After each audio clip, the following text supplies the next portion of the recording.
ಸುಗಮ ಸಂಗೀತ ಪರಿಷತ್ತು ಶಿರಸಿ ಉತ್ತರ ಕನ್ನಡ ಘಟಕದಿಂದ 19ನೇ ಸುಗಮ ಸಂಗೀತ ರಾಜ್ಯ ಸಮ್ಮೇಳನ ಗೀತೋತ್ಸವ 2025 ಸಾಂಸ್ಕೃತಿಕ ನಗರಿ ಮೈಸೂರಿನ ಕಲಾಮಂದಿರದಲ್ಲಿ ಆಗಸ್ಟ್ 2 ಮತ್ತು 3ರಂದು ನಡೆಯಿತು. ಬೇಂದ್ರೆಯವರ ಶ್ರಾವಣ ಬಂತು ಹಾಗೂ ರತ್ನಾಕರ್ ರಚನೆಯ ಸ್ಮರಣೆ ದೇಶಭಕ್ತಿ ಗೀತೆಯನ್ನು ಪರಿಷತ್ತಿನ ಜಿಲ್ಲಾಧ್ಯಕ್ಷ ಕದಂಬ ರತ್ನಾಕರ ಹಾಗೂ ಸಂಗಡಿಗರಾದ ದಿವ್ಯಾ ಶೇಟ್, ಉಮೇಶ್ ಮುಂಡಳ್ಳಿ, ಉಮಾಕಾಂತ್ ಗೌಡ, ಜ್ಯೋತಿ, ಯಶಸ್ವಿನಿ, ದೀಕ್ಷಾ, ಸರೋಜಾ, ಶ್ರೇಯಾ, ಮಾನಸ, ಓಂಕಾರ್ ಲಿಪಿ ಸಾಂಘಿಕವಾಗಿ ಪ್ರಸ್ತುತಪಡಿಸಿದರು. ಕವಿ ಚಿತ್ರಗೀತೆಯಲ್ಲಿ ಕುವೆಂಪು ಅವರ ದೋಣಿ ಸಾಗಲಿ ಗೀತೆಯನ್ನು ರತ್ನಾಕರ್ ಹಾಗೂ ದಿವ್ಯಾ ಹಾಡಿ ನೆರೆದ ಸಾವಿರಾರು ಕಲಾಭಿಮಾನಿಗಳ ಮನಗೆದ್ದರು.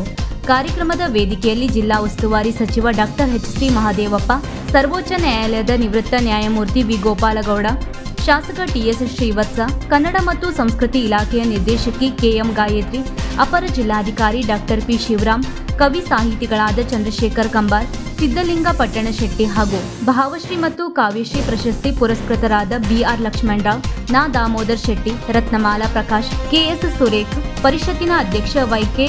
ಮುದ್ದುಕೃಷ್ಣ, ಕಾರ್ಯಾಧ್ಯಕ್ಷ ಕಿಕ್ಕೇರಿ ಕೃಷ್ಣಮೂರ್ತಿ, ಸಮ್ಮೇಳನಾಧ್ಯಕ್ಷ ನಗರ್ ಶ್ರೀನಿವಾಸ್ ಉಡುಪ ಹಾಗೂ ಮೈಸೂರು ಘಟಕದ ಅಧ್ಯಕ್ಷ ನಾಗರಾಜ್ ಬೈರಿ ಮುಂತಾದವರಿದ್ದರು. ಗಾಯಕರನ್ನು ಖ್ಯಾತ ಗಾಯಕಿ ರತ್ನಮಾಲಾ ಪ್ರಕಾಶ್ ಹಾಗೂ ಅರ್ಚನಾ ಉಡುಪ ಗೌರವಿಸಿದರು.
ಶ್ರಾವಣ ಬಂತು ಕಾಡಿಗೆ ಬಂತು ನಾಡಿಗೆ ಬಂತು ಬೀಡಿಗೆ ಬಂತು ಶ್ರಾವಣ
ವೀಕ್ಷಕ ಮಹಾಪ್ರಭುಗಳೇ, ನಮ್ಮ ಚಾನಲ್ ಅನ್ನು ಸಬ್ಸ್ಕ್ರೈಬ್ ಮಾಡಿ, ಶೇರ್ ಮಾಡಿ, ಪ್ರೋತ್ಸಾಹಿಸಿ.